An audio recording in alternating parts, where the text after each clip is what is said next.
Bonjour à tous, bonjour à toutes, bienvenue dans une nouvelle édition de Dragon Mag. Vous la sentez, la bonne odeur de compétition internationale? L'équipe de France entame la défense de sa médaille d'or mondiale ce vendredi avec un match face à la Tunisie. Nous, bien au chaud à Metz, on va faire le point sur cette compétition, mais aussi sur l'actualité de Metz Handball. Il y en a toujours, vous allez voir. Vous savez, dans cette émission, je suis systématiquement très bien accompagné et cette émission ne fait pas défaut, à commencer par notre invité. Pour la première fois, on accueille Lilou Borg. Ça va Lilou, bien installé? Oui, ça va très bien. Bon, on va faire une super émission et pour faire une super émission, il faut un super chroniqueur. Et cette fois-ci, c'est Thibaut Pigeon qui est dans le siège du chroniqueur de l'émission. Salut Mathieu, salut à tous. Thibaut, on salue bien sûr ta grand-mère qui ne manque rien de toutes les apparitions publiques. Exactement, elle est devant la télé comme à chaque fois pour Dragon Mag. Allez, on démarre les choses sérieuses, ça se passe avec l'actu. Et on commence par la Nationale 1 masculine de Metz Handball qui a calé. Les Cerbères se déplaçaient à Créteil avec pour ambition d'ajouter une victoire supplémentaire à leur série de 4. Ils sont repartis avec une défaite mais sont tombés les armes à la main sur le score de 28-27. Le prochain match, ce sera le 6 décembre sur le terrain de Chambéry. Situation inverse ou presque dans la poule 1 fédérale avec Folchwiller qui a retrouvé la victoire après une série de 4 matchs sans réussite. C'était sur le terrain de Molsheim, score final 31-33. Les Mosellans sont 8e de leur poule. Le prochain match se jouera le 6 décembre à domicile. Ce sera face à Saint-Cyr. Pour clore les résultats, on passe par Sarrebourg forcément avec la véritable sensation de la semaine. Face à Saintes, les Yellow Fox ont eu chaud jusqu'au bout du chronomètre. Il a fallu compter sur Stipe et Puric pour donner le plus 1 aux Mosellans à la toute dernière seconde. Écoutez un petit peu ce moment d'émotion.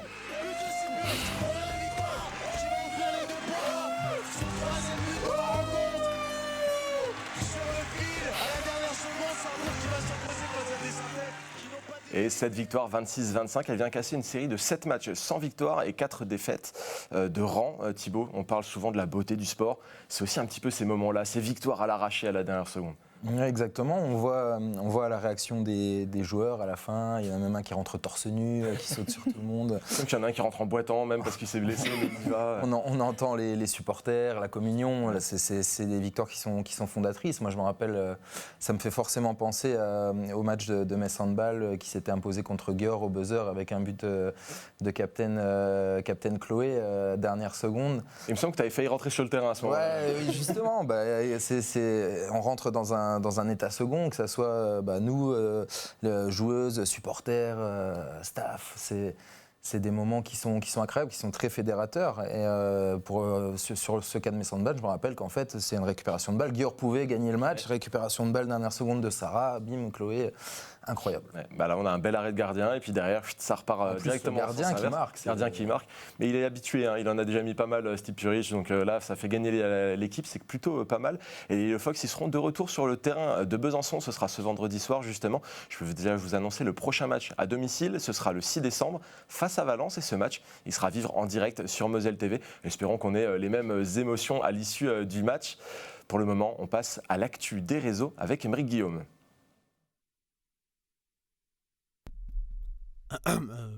Vous m'entendez? Vous avez vu les réseaux? Ah non, parce qu'il s'est encore passé des super trucs cette semaine. Hein. Bon allez, venez, on regarde ça avant mon discours. Et on démarre avec encore un entraînement étrange du côté de la N1 féminine. Vous savez le faire, vous? Moi je tue ça. Par contre, cette danse-là, je suis pas sûr de la gérer aussi bien. Maë Sachka et Suzanne Vajoka m'apprendront peut-être à leur retour du mondial. À l'entraînement toujours, on a découvert le point faible de Johanna Bunsen sur penalty, à retenir en cas de France-Suède. Vous vous demandez chaque jour quand vous pourrez prendre votre retraite. Il y en a deux qui ne se posent plus la question, c'est Camilla RM et Catherine Lunde. Elle n'en est encore qu'au début. Anne Albeck a été élue meilleure joueuse d'un match de préparation avec la Hongrie. Mais ça fait combien, Milk? Même ambiance pour Léna Granvaux qui a remporté le trophée de l'engagement. Non, pas mal, pas mal. On a appris que Cléopâtre Darleux allait revenir sur les terrains. Ah non, toujours pas en fait. Elle va revenir près des terrains puisqu'elle devient consultante durant le mondial. Sympa l'après-carrière. Tenir un micro, c'est toujours plus simple que ce que fait Sarah Bouktit à l'entraînement.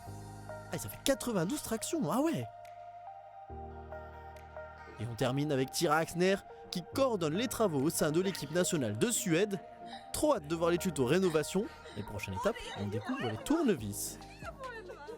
Et vous voyez, mes chers compatriotes, c'est pour cela que l'actualité des réseaux est un élément primordial pour l'éducation de nos enfants.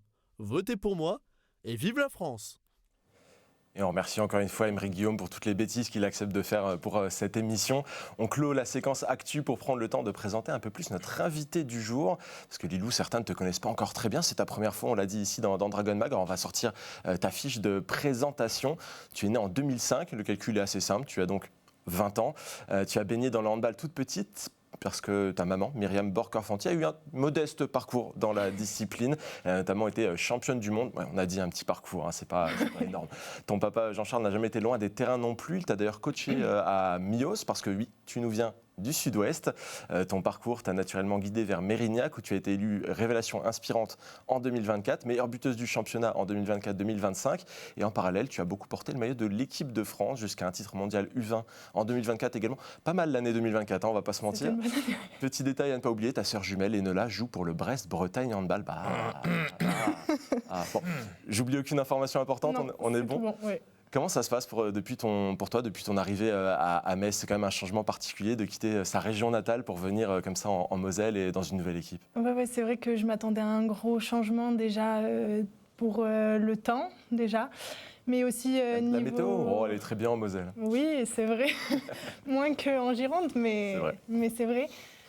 Après, c'est vrai que partir loin de la famille, ça a été compliqué. J'ai toujours évolué près de ma famille. Mes parents m'ont toujours coachée. Je jouais à Mérignac, c'est vrai que c'était pas loin. J'avais toujours du monde dans les tribunes que je connaissais. Ici, c'est beaucoup plus compliqué. Quand j'arrive à la fin des matchs, j'ai pas ma famille. Donc, la première chose à laquelle je pense, c'est les appeler après le match.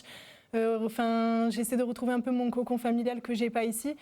Après, c'est vrai que je suis bien entourée aussi. Les filles, je les connais bien. J'ai tout de suite été bien accueillie aussi. Donc... j'ai pas à me plaindre, je suis bien aussi ici. Juste, c'est vrai que c'est différent parce que la famille n'est pas présente, mais je suis quand même bien. Est-ce que le club correspond à l'image que tu t'en faisais? On parle souvent des valeurs de travail, d'exigence, etc. C'est vraiment ce que tu as trouvé ici? Oui, je savais qu'en venant ici, ça allait être dur. Je pensais pas aussi dur, je pensais pas aussi exigeant.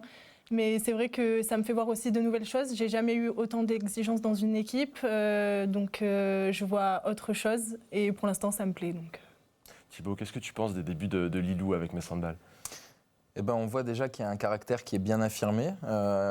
Notamment, elle l'a dit, elle arrive, elle sort de son cocon familial, elle arrive, elle se blesse, si je dis pas de bêtises. Il y a un petit souci en début de saison qui te fait louper là. Et malgré ça, ça se passe plutôt bien maintenant. C'est vrai qu'elle a l'air bien intégrée et c'est plutôt encourageant pour la suite. Bon, Lilou, on va reparler de ton profil un petit peu plus tard dans l'émission. Il y a les jets de 7 mètres à la fin pour ceux qui ont l'habitude. Pour le moment, on va sortir le parapheur, on va parler de contrat. Le mercato est bien lancé du côté de Metz Handball. En une semaine, c'est un départ et 2 arrivées qui ont été officialisées. Yona Bunsen a été annoncée du côté d'Odense. Elle quittera donc les Dragons. Dans le sens inverse, Lilou Pinta arrivera à Metz l'été prochain. Et on a appris cette semaine que Gabriela Moreschi viendrait renforcer les rangs également. Je vous présente sa fiche pour ceux qui ne la connaissent pas encore très bien. Il s'agit d'une gardienne de 31 ans, brésilienne. Elle mesure 1m90, rien que ça.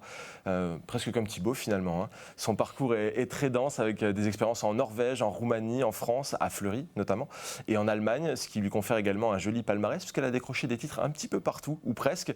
À Metz, on se souvient surtout d'elle pour sa demi-finale de Final Four en 2024, où elle a totalement écœuré les Dragons. Thibaut, on en parle ou on fait comme si ça ne s'était jamais produit, cette demi-finale de Final Four en 2024? On en parle forcément, on y était.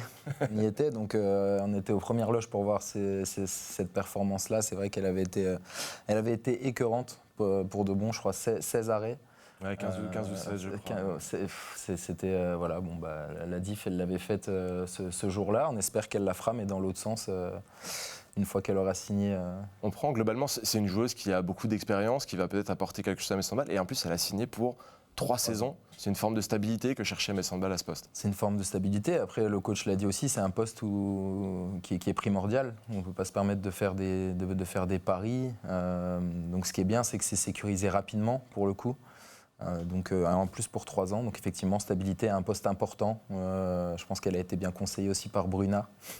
Oui, parce qu'on peut le dire, elle évolue avec l'équipe nationale brésilienne. Elle est actuellement d'ailleurs avec le groupe qui dispute le mondial. Et expérimentée aussi parce que si je dis pas de bêtises, ça sera son 3e mondial avec le Brésil. Donc, elle a aussi disputé les JO notamment à Paris en 2024. Donc voilà, c'est une caution expérience. Lilou, je ne vais pas te demander de te mouiller outre mesure, mais c'est une recrue qui est intéressante pour Metz Handball, de se dire, elle signe pour 3 ans, elle a une grosse expérience, elle a déjà joué les grandes compétitions, ça apporte quelque chose d'intéressant. Oui, c'est sûr. Je pense que le départ de Johanna, il a fait beaucoup parler. Même pour nous, on ne savait pas trop comment ça allait se passer. On sait qu'aujourd'hui, on peut compter sur Johanna sur les matchs, donc c'est vrai que son départ, il a fait mal. Et quand on voit après que c'est Gabriela qui arrive... on se dit que finalement, le remplacement, il est tout aussi bien. On sait que Gabriela va aussi nous faire la différence comme Johanna peut nous le faire. Donc, elle pourra que être bien ici et elle pourra que nous apporter.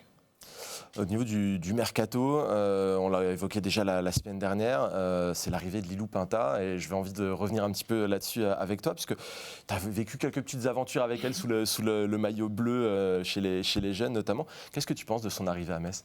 Je pense que j'en avais déjà discuté avec elle et je pense que c'était un avenir qui lui était promis aussi. Ça fait plusieurs saisons qu'elle excelle à Dijon. En équipe de France, ça se passait super bien. Elle a été élue meilleure pivot des championnats du monde aussi. Nous, on arrive à assez bien se trouver sur le terrain, donc je me dis ça peut que être une bonne arrivée ici. Ça peut créer des bons automatismes. Par contre, est-ce que tu as conscience qu'il va falloir qu'on trouve des surnoms ? Parce que 2 Lilou dans l'équipe, même si ce n'est pas la même orthographe, ça va poser un souci. Oui, c'est sûr. Après, peut-être qu'on m'appellera par mon nom de famille ou on l'appellera par son nom de famille ou je ne sais pas. Mais non, on va trouver le plus original, hein, Thibaut, on va travailler. Sans problème. On se met sur le dossier. Par contre, l'équipe de France U20, championne du monde en 2024, il commence à y avoir quelques représentantes là à Metz. On va chercher qui en plus pendant le mercato là, il y en a peut-être d'autres qu'on peut attirer. T'as un nom en tête, non ? Peut-être Enola. Pourquoi pas. Non, oulala, les problèmes. Oh, les problèmes. Pour reformer un petit peu le cocon familial. C'est vrai. Bon, on va pas dire trop de bêtises, on va s'attirer des ennuis après. Je vous propose de passer immédiatement à un petit temps mort. On avait déjà évoqué ce sujet la semaine dernière avec Léa Guillou, Grégory Muller et Émeric Guillaume, notamment la santé du handball féminin et de Mérignac. Lilou, tu nous viens de Mérignac, donc on a envie de remettre un petit peu un coup, puisqu'il y a Léa Linière qui a pris la parole, on l'a vu sur les réseaux et notamment chez nos collègues de TL7, pour parler de la situation des joueuses qui sont restées là-bas et qui ont vécu la difficulté du club ces derniers mois. Je propose qu'on l'écoute et puis on va réagir ensuite. Depuis mi-juin, c'est vrai que il y a eu beaucoup de choses qui se sont passées dans nos vies. On a appris qu'il y avait des problèmes au Mérignac Handball, alors que pas longtemps avant, on venait de se maintenir et faire une saison très bonne. Quelques semaines après, on a appris qu'on était rétrogradé en National 1. Donc là, actuellement, c'est compliqué. On fait toujours partie de Mérignac, qui vient d'être repris par le MGH. Donc on joue en National 1 depuis cet été. Donc c'est compliqué parce que c'est une nouvelle vie, c'est des nouveaux objectifs, c'est de nouvelles questions. Et je pense que dans la tête de toutes les filles qui font partie encore de la nouvelle association, c'est pas simple. On est passé par tous les états d'esprit, on en a beaucoup voulu à la direction. Qui ne nous en a pas parlé. On est allé les voir en fin d'année pour savoir s'il y avait des problèmes financiers. Ils nous ont dit que non. Moi, je considère qu'ils ont brisé certaines carrières, la mienne, mais pas que. Donc oui, je leur en veux. J'en veux à certaines personnes qui n'ont pas été honnêtes. J'en veux parce que certaines personnes, quand le navire a coulé, sont parties. Clairement, ils nous ont abandonnés. Maintenant, il faut aussi prendre conscience que quand on prend la direction d'un club, c'est des vies, des carrières qu'ils ont en jeu et qu'on peut pas, parce qu'il y a une mauvaise gestion ou parce qu'on croit, parce que ce qui s'est passé aussi, c'est qu'on a cru qu'un partenaire allait arriver avec énormément d'argent. Alors oui, il y avait des preuves, oui, il a signé des choses, mais on s'est peut-être vu trop beau et trop riche, en tout cas sur le moment, et c'est sur ça qu'il faut faire attention, c'est sur ça que j'alerte. Lilou, les mots sont assez forts sur la situation à Mérignac. Quel est ton point de vue sur la prise de parole de Léa Linière cette semaine ? Moi, je rejoins Léa sur le fait qu'on n'était pas au courant, on savait qu'il fallait faire attention dans notre club parce que on pouvait avoir des problèmes d'argent. À l'heure d'aujourd'hui, on n'était pas au courant. Enfin, on n'a jamais été au courant, ni en mi-saison, ni à la fin de la saison. Oui, on nous a parlé d'un partenaire qui arrivait et au final qui n'a jamais donné. Et là, juste de voir que cette équipe, elle est détruite alors qu'on s'est démené toute l'année dernière pour pouvoir se maintenir. On n'a pas fait un bon début de saison et surtout de la deuxième partie de saison, on a réussi à gagner des matchs qu'on n'aurait jamais pensé gagner. On gagne Dijon à la maison, contre Besançon, on fait égalité. Là, de voir que l'équipe elle n'existe plus, en fait, ça fait juste mal au cœur et je sais combien de filles étaient là-bas et combien auraient voulu encore jouer en D1 et moi je me disais que je les reverrais cette année et en fait pas du tout, donc ça fait juste mal au cœur, quoi. Oui, il y a ce facteur-là, on aurait pu se dire ça aurait été sympa de te voir jouer contre Mérignac, il y a toujours ce petit côté un petit peu sympa. Emmanuel Mayunad évoquait que c'est aussi encore une fois un club du Sud-Ouest qui disparaissait. Toi tu as fait tes gammes à Amiens, c'est un club qui a connu un peu une histoire similaire, en tout cas dans le résultat par le passé. C'est dramatique de voir tous ces clubs finalement qui n'arrivent pas à se maintenir et à se stabiliser, alors que les résultats sportifs, tu l'as dit, sont présents. Oui, c'est sûr. Après, on sait aussi que sur Bordeaux, il y a plein de sports de haut niveau. On a le hockey qui fonctionne bien, on a le rugby qui fonctionne bien aussi. Et je pense que le handball, ça passait un peu dans le troisième plan. Et du coup, on avait moins de partenaires, on a moins de gens qui donnaient aussi. Et du coup, au final, ça nous a montré que ça ne suffisait pas, quoi. Pourtant, le foot a laissé quelques partenaires de libre, je crois. Oui, mais... J'ai pas voulu remettre une pièce dans la machine. Thibaut, qu'est-ce que tu en penses de cette situation-là ? Elle est dramatique. Ce club qui espérait rester en D1, qui finalement a espéré rester en D2, puis en N1, puis un club qui disparaît. Ça rappelle des histoires qu'on a déjà connues par le passé et qui sont dramatiques. C'est terrible, parce que comme l'a dit Lilou, le boulot a été fait sur le terrain. Donc pour les joueuses, il y a des mots qui étaient très forts dans ce qu'a dit Léa Linière quand elle disait que quand on reprend un club, c'est des vies, c'est des carrières qui sont brisées, des vies qui sont brisées. On peut faire un parallèle avec ce qui s'est passé du côté de Nancy pour la Pro League, avec là aussi des joueurs. Moi, je me rappelle d'un article dans la presse de joueurs qui reprenaient l'entraînement sans savoir où ils allaient. Ils reprenaient l'entraînement dans une salle privée, de sport privé, où ils disaient aussi qu'ils avaient été abandonnés, qu'ils en voulaient à la direction. Il y a une opacité, en fait, on a l'impression de ces gens. Et effectivement, derrière, il y a des carrières, il y a des vies. C'est ça qui est intéressant aussi dans la prise de parole de Léa Linière, c'est que, OK, on voit les clubs disparaître, c'est dommage pour l'entité, c'est dommage, mais on ne se rend pas forcément compte de l'implication que ça peut avoir sur les joueuses, sur les gens qui gravitent autour, les salariés du club, les bénévoles et tout un écosystème, finalement, qui gravite autour des clubs. Des joueuses peuvent rebondir. C'est le cas de Lilou. C'est génial, mais malheureusement, il y a des joueuses qui repartent maintenant en National 1 sans savoir de quoi l'avenir sera fait. C'est très compliqué.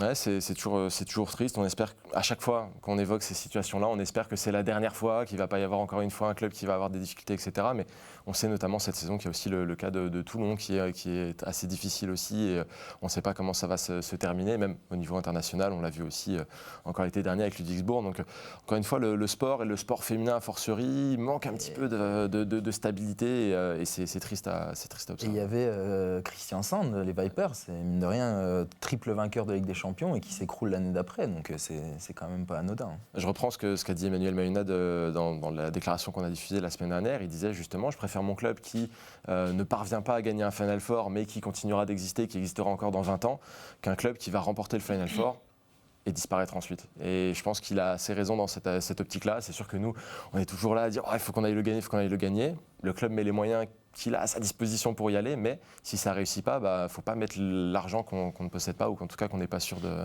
d'avoir à la fin des débats. On espère, pourquoi pas, un jour, voir le MJH, puisque la nouvelle entité de Mérignac, remonter les échelons et revenir au meilleur niveau. C'est aussi ce qui se passe à Nantes avec la nouvelle entité qui essaie de regravir les échelons. Souhaitons-le, parce que ça reste des places fortes du handball et on va rester attentif à ce qui s'y passe. En tout cas, le temps mort se termine. Il est temps de faire un détour sur les terrains avec un peu plus de peps et de joie quand même. Et forcément, parce que sur les terrains, on est plein d'envie, on est plein d'ambition, puisqu'il y a l'équipe de France qui démarre son mondial IHF 2025. Le groupe des Bleus a été dévoilé avec 4 Messines dans son sein et 7 anciennes Messines. Ouais, on aime bien quand même compter les joueuses qui sont passées par Metz Handball dans notre total. Ça fait un joli contingent. Qu'est-ce que tu en penses de cette équipe, Thibaut ? Il y a du renouvellement, il y a des cadres aussi qui manquent à l'appel, il y a pas mal d'absentes. Bon, bien sûr, il y a les mamans et futures mamans, donc ça c'est magnifique. Elles ont un mot d'excuse validé sans aucun problème. Sans problème, validé bien sûr. Il y a surtout 7 joueuses qui vont connaître leur premier championnat du monde, donc c'est quand même pas rien. Orlan Canor qui aurait pu dire Orlan Canor qui est la joueuse la plus capée de ce groupe. C'est un groupe, comme l'a dit le sélectionneur, qui est assez équilibré et qui devrait logiquement répondre aux exigences de ce championnat du monde. On va suivre ça avec beaucoup d'attention. C'est sûr que c'est la Orlan Canor qui sort du centre de formation à Metz Handball, si on lui avait dit qu'elle serait joueuse la plus capée de l'équipe de France pour un mondial, je ne sais pas si elle nous aurait cru aussi vite aussi. C'est aussi pour ça, c'est aussi ça que je voulais mettre en avant, c'est qu'on voit qu'elle est montée aussi très rapidement. Et pourtant, elle a connu les blessures, elle a connu certaines compétitions où elle a été absente, etc. Mais malgré tout, elle est revenue, elle a réussi à trouver la solution à chaque fois. Alors, effectivement, dans ce collectif, on peut voir le verre à moitié vide ou le verre à moitié plein. Il manque du monde. Chloé Valentini, Laura Schneider, Laura Gloser, Zahadi, la capitaine Estelle Zeminko. Ça fait presque un gros set de départ qui est absent parmi les cadres historiques du handball français. Mais ça permet aussi à la nouvelle génération d'entrouvrir la porte, de découvrir un petit peu ce qui se passe. Ça doit te plaire aussi, Lilou, toi qui fais partie de cette nouvelle génération, de voir qu'il y a des opportunités en équipe de France, il y a des choses qui se passent, et puis de voir des filles atteindre ce niveau-là aussi. Oui, c'est sûr. Après... Là, on a eu l'opportunité parce qu'il y a eu des mamans, il y a eu aussi quelques blessures. Ces joueuses-là, on ne les remplacera jamais, je pense. Mais c'est vrai que rien que de pouvoir s'entraîner avec elles, c'est déjà un gros plus pour nous. On a fait déjà quelques stages. Enfin, moi, personnellement, j'ai déjà fait quelques stages et ça a déjà été un gros plus dans ma vie. Donc, je prends ce que j'ai à apprendre. Je ne pense pas qu'elles soient prêtes à partir tout de suite. Et tant mieux pour elles. Elles représentent l'équipe de France et elles font tout pour montrer qu'elles ont encore leur place et elles l'ont encore. Donc tant mieux pour elles et tant mieux pour nous si on peut en même temps faire des stages et continuer de progresser. C'est sûr, tu le disais, toi tu as déjà goûté un petit peu à cette équipe de France A, notamment en mars dernier, un match face à l'Allemagne. Ça fait quoi de porter le maillot de l'équipe de France A pour la toute première fois, même si c'est un match qui n'était pas dans une grande compétition, sans enjeu particulier, mais le porter pour la première fois, qu'est-ce que ça fait ? C'est une grande fierté. Je pense sur le moment, je n'ai pas réalisé. Je me suis retrouvée à chanter la Marseillaise avec les filles que je regardais à la télé et je me disais, mais je crois que je ne réalise pas vraiment. Et c'est vrai que même quand on joue pour la première fois avec l'équipe de France, on a le poids du ballon, on ne sait pas trop comment jouer. Je réfléchissais à comment jouer alors que de base je suis pas quelqu'un. De mémoire, t'as pas osé tirer à un moment donné. Non, j'ai pas du tout osé tirer alors que de base j'aurais été avec mon équipe et super confiante, je l'aurais pris 10 fois le tir. Mais c'est vrai qu'on n'a pas envie de faire n'importe quoi, on a envie de montrer aussi qu'on perd pas des balles à tout va et franchement ça a été une super expérience. Il y a eu une deuxième expérience assez folle, c'était en septembre cette fois-là, où tu as porté le maillot de l'équipe de France en même temps que ta sœur Enola, des jumelles qui portent le maillot de l'équipe de France simultanément. Ça aussi, c'est une expérience assez folle dans une vie, non ? Oui, c'est sûr, c'était juste génial. En plus, ça faisait un moment qu'on ne s'était pas vus. Elle était à Brest et moi à Metz. On s'est retrouvés en équipe de France. Si on nous l'avait dit, on n'y aurait peut-être jamais cru.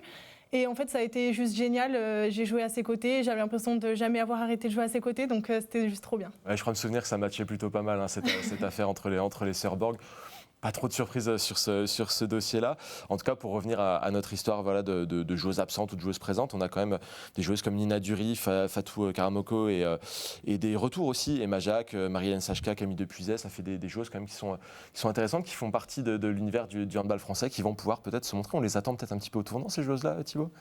C'est sûr. Après, comme disait Lilou, elles ont une opportunité aussi du fait de ces absences-là. Tu l'as dit aussi, c'est le moment d'entrouvrir la porte, même de l'entrouvrir bien grand, de s'y engouffrer et de tout faire pour y rester.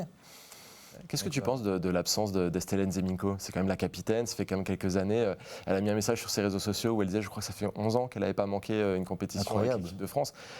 Déjà, elle a une longévité avec cette équipe qui est assez folle, elle a ce rôle de capitaine, mais ça peut créer une situation assez inédite, non? Après, comme tu l'as dit, il y a Estelle Nzeminko, mais il y a Laura Gloser, Grace Zahadi, son co-capitaine, et Valentini, Laura Schneider, c'est une vraie colonne vertébrale en fait. Donc l'une combinée à l'autre, je ne crois pas qu'il y en ait. Alors forcément, Estelle Nzeminko en tant que capitaine, sa longévité, etc., mais je ne pense pas qu'il y en ait une plus que l'autre qui va vraiment, dont l'absence va plus peser. C'est vraiment une colonne, une épine dorsale qui.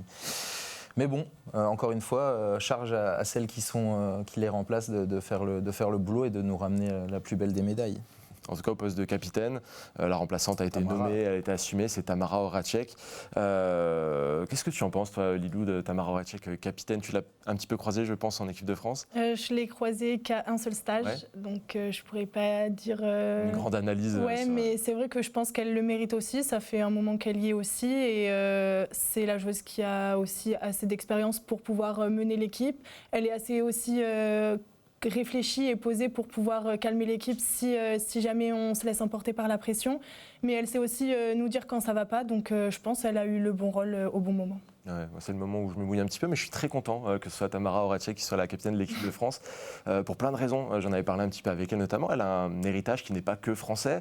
Se retrouver capitaine de l'équipe de France, ça représente quelque chose quand on a une lignée parentale qui vient aussi d'autres pays, etc. Ça prouve aussi l'identité de la France d'avoir ce mélange-là.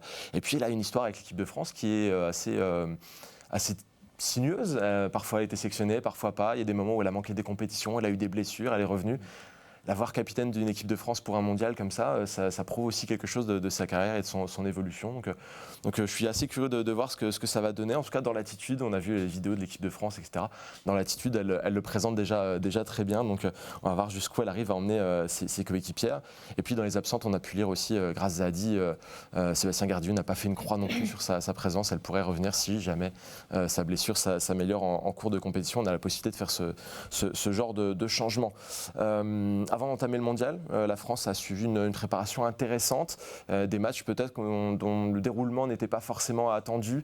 C'était à Dunkerque, il y a eu d'abord l'Angola, un match qui était peut-être plus difficile à aborder qu'il n'y paraît. Ça a mis les Bleus en alerte en première partie de rencontre. Elles ont dû trouver les bons stratagèmes pour s'en sortir et remporter la victoire. C'est vrai qu'on parle souvent du handball européen comme étant le handball le plus puissant, le plus présent, le plus développé. Mais il y a des équipes comme l'Angola, comme ça, qui arrivent à sortir un petit peu et à se montrer. Comment tu l'abordes, toi, le handball mondial, comme ça, Lilou? Il y a l'Europe, il y a les autres, mais les autres, parfois, elles peuvent frotter aussi.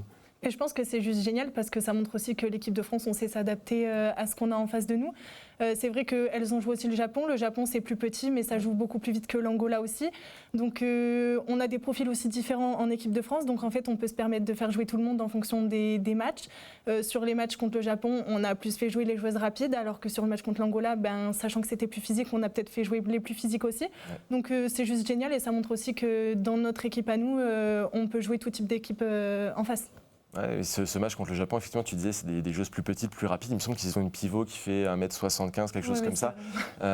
Et Sébastien Gardiou s'est dit, tiens, on va jouer à deux pivots. Et il a sorti Sarah Bouktit, Paoletta Fopa côte à côte ou Oriane Andono face à une pivot d'1m75. Ça a dû piquer, elle a dû vivre un match un petit peu délicat. En tout cas, voilà, je le disais, ça a permis à Sébastien Gardiou, à Thibaut, de faire des ajustements tactiques, ce jeu à deux pivots. Il a même fait du jeu à 7 en attaque. On se prépare en équipe de France sur ces matchs-là à aborder toutes les situations pendant la compétition. Oui, c'est à ça que servent ces matchs de préparation qui sont à quelques jours de l'entrée en matière vraiment du mondial. En plus, avec ce qui est bien, c'est qu'elles ont été challengées, notamment contre l'Angola. Donc ça permet de tester aussi la réaction des joueuses dans ce genre de situation.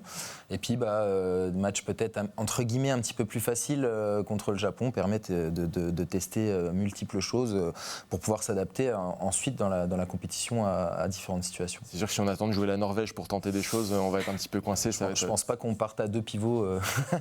Je suis pas sûr, on va voir, peut-être. Ça peut ça peut marcher aussi. En tout cas, le début de la compétition, c'est ce vendredi, c'est face à la Tunisie.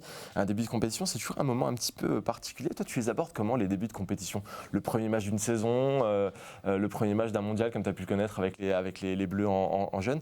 C'est un sentiment particulier ou c'est je me mets dans ma routine de tous les jours?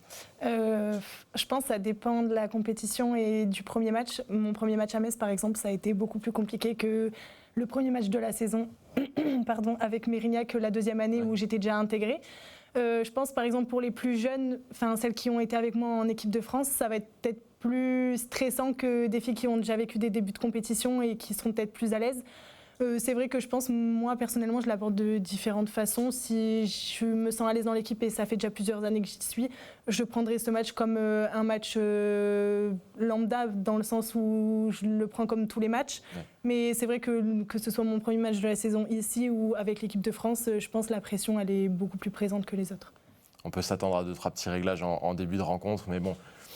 Ça devrait bien se passer de ce côté-là. Cette compétition, c'est aussi la deuxième, Thibaut, de Sébastien Gardillou à la tête de l'équipe. Alors, il avait été assistant coach pendant de nombreuses compétitions avant ça, donc il ne devrait pas avoir trop de stress. Mais qu'est-ce que tu attends de lui sur cette compétition-là? On sait que l'Euro précédent, on avait fini 4e avec l'équipe de France. Peut-être que là, il a l'ambition de faire mieux que ce qui s'est passé à l'Euro. Justement, tu as tout dit. 4e. Si je réponds aux questions quand je les pose, on est foutu. 4e à l'Euro. Maintenant, il faut aller chercher une médaille au mondial et il l'a dit lui-même, il a le groupe pour, donc charge à lui de réussir à emmener cette équipe-là à minima à la médaille de bronze, mais on espère tous un petit peu plus haut. Attends, je reviens vers toi avec des pronostics tout à l'heure, on va en parler un petit peu. Moi, je vous propose de regarder le programme de la France pour cette phase de groupe. Ce vendredi, donc on l'a dit, c'est face à la Tunisie, c'est à 21h, on sera tous devant notre télé, il n'y a aucun problème. Dimanche, il faudra se mesurer à la Chine, c'est à 18h. Et enfin, mardi, c'est un match contre la Pologne qui viendra clore la première partie de compétition. Derrière, il faudra croiser avec un autre groupe, vraisemblablement se mesurer aux Pays-Bas notamment. Donc la compétition va monter d'un cran à chaque fois. Justement, c'est le moment des pronos. Thibaut, je te lance en premier. Comment est-ce que tu la vois en fin de compétition, la France? Top 4 comme au dernier Euro, un petit peu mieux, un petit peu moins bien? Alors, mon esprit, mon âme de supporter, dirait, je la vois championne du monde. Après, si on est un petit peu, si je vois le verre plutôt à moitié vide, je me dirais que j'ai vraiment, moi, toutes ces absences-là, j'ai peur que ça finisse par peser. Alors, je ne pense pas que ça posera de soucis sur la phase de groupe, ni après quand on va croiser avec potentiellement les Pays-Bas, mais j'ai peur que sur les matchs où ça puisse être un petit peu plus juste. Mais non, allez, au moins une médaille de bronze, voilà. Au moins une médaille de bronze. Okay. Sinon, on enregistre, on clippe ça, on le ressortira le moment venu pour dire visionnaire. Lilou, qu'est-ce que tu en penses? Le programme de la phase de groupe est intéressant. Ce sont des nations qui ne sont pas des nations énormes du handball. Ça va permettre de monter en tension. Mais comment est-ce que tu vois l'équipe de France à la fin de la compétition? Je pense que l'équipe est prête. Moi, pour avoir été avec les joueuses, elles le sont. Après, c'est vrai qu'il y a des grosses équipes. Il y a la Norvège, par exemple. Donc, je ne vais pas m'avancer non plus, mais je dirais dans soit 1, soit 2. Soit 1, soit 2, c'est pas mal. Ça veut dire finale déjà. Donc on est sûr d'avoir une médaille. Ah là, ça veut dire médaille, c'est plutôt pas mal. Alors je rappelle justement que la France a eu des médailles d'or dans toutes les compétitions, mais hormis lors des Jeux méditerranéens de 97 et 2001, on n'a jamais réussi à faire la défense d'un titre. Donc pourquoi pas? Ce serait une belle manière de marquer un peu l'histoire du sport collectif français un petit peu plus. On sait qu'en handball, on aime bien marquer l'histoire du sport collectif français, donc ce serait peut-être une bonne occasion. Chaque chose en son temps, c'est le début de la compétition aujourd'hui. On va y aller doucement. Au-delà de la France, il y a pas mal de dragons en sélection. Il y a Tira Axner et Johanna Bunsen avec la Suède, Petra Vamos et Anna Albeck avec la Hongrie, Xenia Smits avec l'Allemagne, Sabrina Novotná avec la République tchèque. Et la plupart de ces équipes ont déjà joué, ont déjà disputé un match. Il y a juste l'équipe de France qui fait sa rentrée un petit peu en décalé. Pénard, on prend le temps de souffler après la préparation. Manque de chance, ça va dans les deux sens. Si on souffle avant, on ne souffle plus après. Mais Vassil les résultats des Dragons qui ont déjà joué. L'Allemagne de Xenia Smith a ouvert le bal. C'était une victoire 32-25 face à l'Islande. La Hongrie de Petra Vamos et Anna Albeck s'est occupée du Sénégal 26-17. La Suède de Tyra Axner et Jonna Bunsen a défait la République tchèque de Sabrina Novotná 31-23. On va bien sûr suivre toutes les Dragons qui sont en compétition au fil de cette émission et au fil des semaines. Je prévois un point complet dans le prochain Dragon Max, soyez prêts. Et pour le moment, on va s'attaquer à nos jets de 7 mètres. Et la séquence des jets de 7 mètres, c'est notre partie questions-réponses avec toi, Lilou. C'est le moment où on te fait parler avec Thibaut. Et je voudrais bien démarrer un petit peu sur ce début de saison. On l'a déjà un petit peu abordé tout à l'heure, où tu as eu une blessure en fin de préparation qui t'a empêché de démarrer comme tu le voulais la compétition avec Metz Handball, tes débuts avec Metz Handball. C'est quelque chose qui t'a frustré. Comment tu t'es sentie à ce moment-là dans ce début de compétition ? J'ai été beaucoup frustrée parce que je commençais à peine à être bien à l'entraînement, je me sentais bien. Et c'est vrai que sur un entraînement où la fatigue était plus présente que sur d'autres entraînements, j'ai pas su garder ma cheville correctement. J'ai marché sur le pied de Sarah et au final, tout a craqué.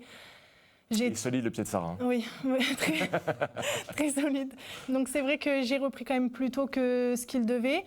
Mais j'ai été très frustrée dans le sens où j'aurais aimé faire mes débuts comme tout le monde et avec tout le monde. Après, je ne l'ai pas fait et au final, quand je suis revenue, ça s'est bien passé aussi, donc ça va. Dans ce groupe de Metz Handball, tu découvres une rotation un petit peu différente. À Mérignac, tu avais beaucoup de temps de jeu.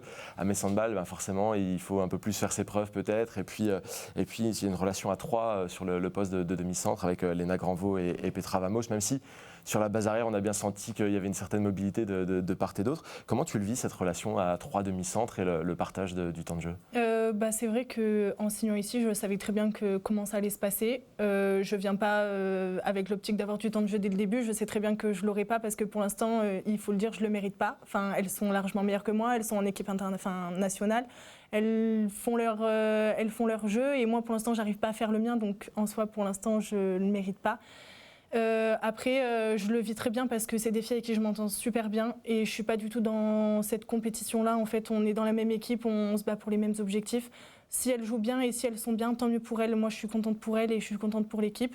Si quand je rentre sur le terrain, je peux apporter un plus parce que j'arrive à jouer mon jeu, tant mieux pour moi aussi. Et on verra bien, mais pour l'instant, je le vis bien et je pense ne pas être comme ça et pas être dans cette jalousie de elles ont plus de temps de jeu ou pas du tout. Donc ça se passe bien. C'est ce qu'on veut entendre, nous. Quand ça se passe bien, on est content. Thibaut, une question pour lui. Oui, du coup, ta sœur jumelle, Enola, joue à Brest, rivale de Metz en Ligue. J'en rajoute, excusez-moi. Comment est-ce que vous le vivez toutes les deux ? C'est vrai qu'on en a parlé et on s'est dit, je pense qu'on va être les deux seules contentes à se voir sur un Metz-Brest. Mais on sait aussi faire la part des choses. On sait très bien que quand on sera sur le terrain, on ne pensera pas trop à l'une à l'autre. Mais on est juste contente de pouvoir aussi, nous, jouer l'une contre l'autre et pouvoir se voir au moins 2 fois dans l'année, mis à part les vacances. Donc nous, on le vit plutôt bien. On n'est pas dans cette compétition-là toutes les deux. En tout cas, on joue notre jeu et je dirais qu'on n'en a pas vraiment parlé, mais on le vivra bien. Vous vous taquinez un petit peu comme ça, à distance, sur les résultats, sur les matchs Oui, des fois, je lui dis « Ah, j'ai regardé ton match, mince, vous avez gagné », alors qu'au final, je suis contente qu'elle ait gagné, mais j'aime bien l'embêter et lui dire que j'espère que des fois, ça peut passer autrement. Elle me dit pareil, et du coup, on s'embête sur ça. Elle sait très bien que je veux que son bonheur et qu'elle gagne et qu'elle soit bien là-bas. Et inversement, je sais qu'elle veut que j'ai du temps de jeu ici et que je me plaise aussi ici.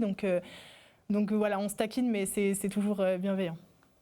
Est-ce qu'à l'image des sœurs Vamos qui se sont rencontrées il y a peu de temps, on va retrouver les parents Borg en tribune avec chacun un maillot de l'équipe différente Oui, c'est prévu qu'ils viennent voir le match. Mon père, il coach une équipe, mais il a prévu de ne pas faire entraînement cette semaine-là pour pouvoir venir. Après, ils ne sont pas du genre à porter les maillots, donc je ne pense pas qu'ils aient nos maillots, mais ils seront bien présents avec aussi normalement le petit frère. Donc on verra bien. Bon, s'ils n'ont pas les maillots, on leur trouvera au moins une écharpe, quelque chose. Il faut marquer la situation. Je rebondis encore sur tes débuts avec Metz Handball. Tu as découvert Emmanuel Mayonade en tant que coach. Emmanuel Mayonade que tu avais connu en tant que coach, mais un peu différent parce qu'il était le coach de ta maman à l'époque. Situation particulière, tu préfères tonton Manu ou coach Manu ? Franchement, Heureusement que j'étais petite, je pense, parce que j'ai pas non plus tant de souvenirs que ça avec Manu.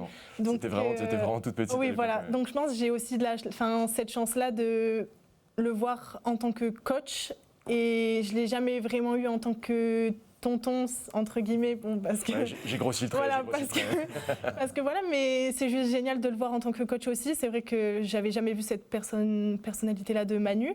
Et ça fait du bien de voir une autre facette de lui aussi et de comprendre ce qui a fait de lui le coach qu'il est aujourd'hui. Et je suis juste contente d'avoir connu ce personnage-là.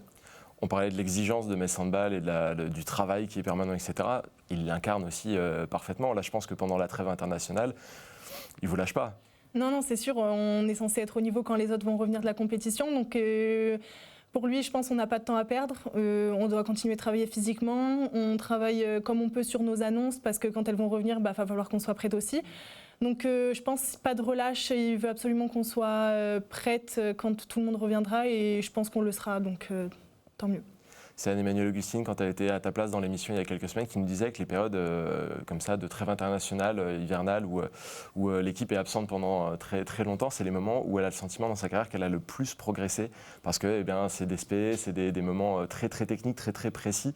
Là, on n'est qu'au début de la trêve. Tu as le sentiment aussi de ce truc-là où, OK, je vais pouvoir passer un cap parce qu'on peut vraiment se concentrer sur les détails. Oui, c'est sûr. Déjà, je l'avais senti sur une semaine sur une semaine internationale. Alors là, je me dis sur 3, je peux que le sentir aussi. Je sens qu'on travaille beaucoup plus physiquement aussi et moi c'est ce dont j'ai besoin pour l'instant et grâce à Manu et Katia on arrive aussi à travailler les choses qu'on n'a pas le temps de travailler quand on est avec l'équipe. Je travaille beaucoup mes tirs à travers, je travaille beaucoup des duels que j'ai pas l'habitude de faire aussi et là rien qu'en une semaine je sens déjà qu'on avance et que j'avance bien personnellement donc je suis juste trop contente aussi de pouvoir passer 3 semaines ici et continuer de progresser ici. Thibaut, une autre question peut-être. Je voulais lui poser la question en rapport avec le coach. Donc, encore une fois, tu m'as coupé l'air. Je voulais la question, mais on n'est pas raccord aujourd'hui, Thibaut. Non. Il faut que je vienne plus souvent, c'est tout. Voilà. Qu'est-ce que tu penses du speaker des arènes? Il crie un peu fort des fois, non? Non, il est trop bien. C'est gentil, merci. On l'enregistre et on l'enverra à ta grand-mère celle-là aussi. Voilà, parfait, impeccable. Il n'y a pas de problème. J'ai fait un peu mes recherches, Lilou, et j'ai cru lire que tu étais engagée dans des études de psychologie. Est-ce que c'est toujours le cas? Est-ce que tu continues de poursuivre ce truc-là en parallèle du handball? Oui, c'est toujours le cas. Je suis inscrite à la fac de Bordeaux. Je fais mes études. J'aimerais aller jusqu'au bout parce que je me dis si jamais j'arrête le hand, je ne suis pas sûre de continuer toute ma vie. Je ne suis pas sûre de continuer dans 5-6 ans. Donc je veux avoir un truc à côté et un truc qui me plaît aussi. Et ça, c'est vraiment ce que j'ai envie de faire et ça me plaît. Donc je ne compte pas arrêter mes études. Ça, il faut le dire aux jeunes qui nous regardent et qui veulent faire une carrière de sportif professionnel ou de sportif professionnel. Attention, ménagez-vous un double parcours parce qu'on ne sait jamais de quoi demain est fait. Les blessures, les difficultés, l'absence d'un club, ça peut aller très vite. On en a parlé avec Mérignac. Ouais. On en a parlé avec Mérignac notamment, mais ça peut se produire de tas de manières différentes. Il y a plein de jeunes qui sont en centre de formation, qui n'arrivent jamais à passer le cap professionnel. Faites des études, les jeunes, faites des études. À défaut d'études, Lilou, est-ce que tu as un ou une modèle dans le handball, une joueuse qui t'a fait rêver plus jeune et tu t'es dit je veux faire pareil ou que tu suis encore aujourd'hui? Je regarde pas trop le sport en général. C'est vrai que j'aime bien m'émanciper de tout ça parce que je vis tellement de ça tout le temps que je me dis en fait juste faire une pause et voir autre chose, ça me fait du bien. Donc si vraiment j'avais une idole, je dirais ma maman parce qu'elle a eu un super parcours. Mais j'ai jamais trop regardé, mais ma maman. On t'en parle souvent d'elle, forcément on fait le parallèle avec son parcours en équipe de France, le fait qu'elle ait été professionnelle, qu'elle ait eu un beau parcours. Tout à l'heure je disais qu'elle avait un petit parcours, c'est bon, c'est pour la blague, pardon.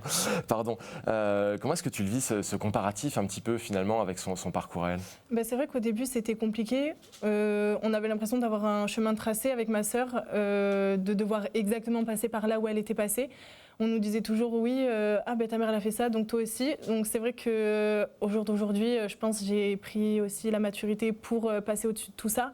Ma mère le sait très bien et c'est vrai qu'aujourd'hui, du coup, moi je suis juste contente de passer sur ces traces aussi et j'ai pas cette appréhension de me dire il faut que je fasse aussi bien qu'elle ou même si je fais différent, les gens vont me voir différemment, pas du tout. Donc j'ai réussi à sortir de tout ça, mais c'est vrai que pendant une période c'était compliqué. Et elle est passée un petit peu dans le mode supportrice numéro 1 peut-être. Elle vous suit, j'imagine, énormément non, avec ta sœur. Oui, elle suit tout ce qu'on fait. C'est vrai qu'à la maison, on ne parle pas trop de handball parce que tout le monde vit de ça, même le petit frère et faut pas aller à l'écœurement. Ouais, non, c'est ça, exactement. Donc, quand on parle avec ma mère, c'est vraiment quand ça va pas. Et là, elle va nous parler de handball. Sinon, c'est très comportement sur le terrain, comment on se montre, comment on exprime les choses, tout ça. Et c'est vrai que ça nous aide aussi parce que des fois, on dégage pas la bonne chose. Et au final, je pense qu'elle nous a beaucoup aidés et ça fait de nous les personnes qu'on est aujourd'hui et ça fait de moi la personne que je suis sur le terrain aujourd'hui. Donc, je suis juste trop contente. Alors, à défaut d'avoir un grand modèle, à part ta maman et son parcours, est-ce que tu as des rêves dans le handball, un rêve que tu veux absolument atteindre? Même si on a vu ton profil en début d'émission, tu as déjà franchi quelques cases plutôt intéressantes. Je pense que j'ai pas de rêve précis, mais c'est vrai que juste moi, mon rêve, c'est de continuer à prendre du plaisir dans ce que je fais. Et je sais que si un jour je prends plus de plaisir à faire ce que je fais, mon rêve s'arrêtera et c'est que je serai allée là où j'aurais dû aller. Pour l'instant, je prends du plaisir dans tout ce que je fais et je me dis que ça peut que continuer comme ça. Et voilà, je dirais juste prendre du plaisir dans ce que je fais. C'est intéressant ce que tu dis, parce que tu me dis que tu as senti un petit peu cette force de devoir être dans les pas de ce qu'avait fait ta maman, etc. Et malgré tout, quand tu parles de handball, c'est la dimension plaisir qui ressort systématiquement. Donc finalement, tu t'es un peu affranchi de ce côté, ouais, c'est le handball, c'est ton destin, ouais. Pour en tirer du plaisir sur les terrains. Bah oui, c'est sûr. En fait, on m'a tellement dit de l'extérieur, il y a tellement eu de gens bienveillants qui m'ont dit ce que tu dégages, on adore, t'es toujours souriante. Et du coup, j'ai réussi à sortir du truc où c'est ma destinée, je dois absolument faire ça. Et je veux juste montrer qu'en fait, on peut être à haut niveau et on peut aussi sourire sur le terrain, montrer qu'on s'amuse et pourtant être concentré. Xenia en est la preuve, elle sourit aussi tout le temps sur le terrain et pourtant c'est l'une des plus concentrées qui sait exactement ce qu'elle doit faire quand elle doit le faire. Elle peut jouer dur avec le sourire. Exactement. Et du coup, d'avoir aussi quelqu'un comme ça dans l'équipe, ça fait aussi du bien parce que il y en a beaucoup qui stressent, moi la première, et du coup elle arrive à détendre l'atmosphère et du coup de nous voir sourire sur le terrain, je pense que ça montre aussi qu'on peut être genre les premières, tout ça, mais on arrive aussi à prendre du plaisir dans ce qu'on fait et on n'est pas catégorisé comme les filles qui sourient pas, qui font leur travail et qui repartent quoi. Bon, eh ben on va noter ça, c'est quand même une bonne morale d'avoir le sourire sur le terrain, etc. Nous, on apprécie ça aussi, hein, de toute façon. Quand on voit des joueuses qui sont en train de passer un bon moment et qui le partagent avec leur coéquipière, c'est toujours quelque chose de fort à vivre. Il me reste quelques questions, mais sur un modèle un petit peu différent. Ça va être des questions flash. Ça va être un peu du tu préfères l'un ou l'autre. Okay. Tu réponds la première chose qui te vient. Est-ce que tu es prête? Ok, pas de souci. Plutôt arrière ou demi-centre? Demi-centre. Plutôt Metz handball ou plutôt Mérignac handball? Mérignac handball. Plutôt la Moselle ou la Gironde? La Gironde. Je suis désolée. Trêve internationale ou semaine à 2 matchs? Semaine à 2 matchs. En tant que coach, plutôt papa ou plutôt Emmanuel Mayonade? Emmanuel Mayonade. Équipe de France U20 ou équipe de France A? Équipe de France A. Maillot de club ou maillot de sélection? Maillot de club. À Metz, maillot jaune, maillot bleu ou maillot rose? Maillot jaune. Champions League ou Ligue Butagaz Énergie? Champions League. La France ou l'étranger? La France. Arène de Metz ou complexe Saint-Symphorien? Arène de Metz. Celle-là, elle était un peu mal. Pour jouer, plutôt jupette ou short? Short. Match le mercredi ou match le week-end? Le week-end. Interview en zone mix ou participation à Dragon Mag? Participation à Dragon Mag. Ah, ça fait plaisir. Ça fait plaisir. Bon, il y avait la question jupette ou short. C'est vrai que ça doit surprendre. C'est une approche un petit peu particulière quand on vient à Metz handball. C'est le seul club à faire ça. C'est quoi ton approche là-dessus? Je te demande quand même de développer un petit peu. C'est vrai que je me suis dit, mais moi jamais je jouerai en jupette, c'est impossible. Je veux dire, c'est quoi ça? Et en fait, quand tu arrives et que tu as l'impression d'avoir un short et pas une jupe, on s'aperçoit vite que c'est juste de l'extérieur. C'est un habillage qui... Ouais, c'est ça exactement. C'est juste des a priori, alors qu'en fait, on sent exactement la même chose que sur un short. C'est juste différent, mais j'aime bien aussi et ça change et je m'y suis fait, je pense, donc ça va. C'est vrai que ça a toujours fait beaucoup parler, ça, Thibaut, cette approche de la jupette, mais c'est l'ADN du club aussi. Oui, c'est l'ADN du club et puis au final, comme le dit Lilou, c'est esthétique finalement et si c'est quand même elle la mieux placée pour en parler, si elle dit que ça change pas grand-chose, au final, il n'y a qu'à dire tant mieux, on est le club qui se démarque. Tant mieux, ça se démarque et tout, c'est une bonne chose, c'est une bonne chose. Bon, en tout cas, pas mal les questions flash, même s'il y a eu des mauvaises réponses, on a entendu Thibaut grogner un petit peu. Notamment une, Moselle ou Gironde. J'ai envie de te dire, on peut pas juger tout ça. Voilà, moi qui passe parfois mes vacances dans le sud-ouest, je peux dire qu'effectivement ça peut se discuter pas mal. Mais le Metz ou Mérignac... Il faudrait demander à coach Manu aussi, Moselle ou Gironde, parce que mine de rien, ça commence à faire ça fait une décennie qu'il est là maintenant. Donc, Alors, on a un peu de temps. Des fois, il se trompe. Des fois, il a mieux ce qui va sortir au lieu de dire Metz-Handball, parce que pour lui, voilà, mais c'est normal. C'est qu'il se sent comme chez lui, c'est plutôt bon signe. Ça, on espère que ça continue le plus longtemps possible. C'est vrai que la question se pose souvent à Manu, qu'est-ce qu'il fait l'année prochaine? On en parlera dans une autre émission. En tout cas, non, je rigole, il n'y avait pas de mauvaise réponse dans une question flash comme ça, il n'y a pas de problème. Très bien. On arrive à la fin de l'émission. Merci beaucoup, Lilou, d'avoir été avec nous. Merci, Thibaut, également, d'avoir été présent. Thibaut, on te retrouve bientôt sur un ring de boxe, et ça, j'ai hâte de le voir. Tu vas faire speaker du prochain combat de Flora Pili. Tout à fait. Ceinture mondiale en jeu, et ce sera sur Moselle TV, ça aussi ne le manquez pas. Merci à vous de nous avoir regardés pour ce nouveau Dragon Mag. On se retrouve la semaine prochaine pour une nouvelle édition. Plus d'équipes de France, plus d'équipes internationales, plus de mondiales, et on se rapprochera un tout petit peu des médailles. À très bientôt.